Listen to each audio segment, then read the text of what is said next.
Part 2 on Outwit and the Devil by Napoleon Hill. If you thought Satan was scandalous in the first part, Satan's greatest weapon of all humans consists of two principles, which is controlling their mind. The first principle is the habit of drifting.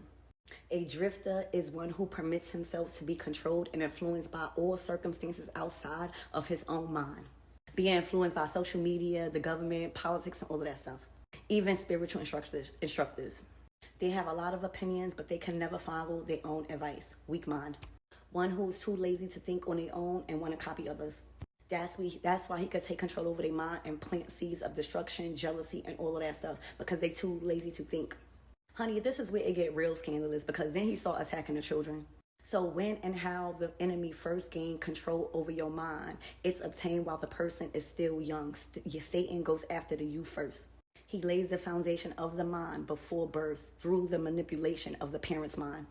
And he even goes further to say that it goes back to generational, where now is generational trauma and generational curses, because he done gained control of people that was passed before you and your parents didn't heal from it. This gives two access points, your parents and your parents' parents and those parents. The devil's main focus is to help to bring people into this world with a weak brain by giving them before birth as many as possible of the weaknesses of their ancestors to inherit.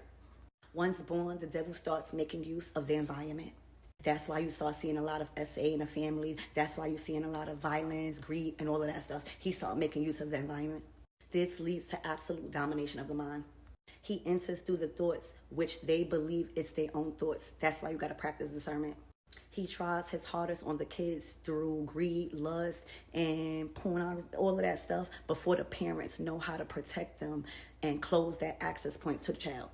Parents, public education, and religious teachers are being used, because without them, he can never gain the control of the minds of the youth. He gets the help of the religious instructors and the parents to come together and break down the independent thought process of the child, confusing their minds with unprovable things and ideas concerning a world that they don't know nothing about. So children grow up, but they don't always learn how to think for themselves, all right? The ability to reason and thinking for themselves are weak, so age does not make you grown.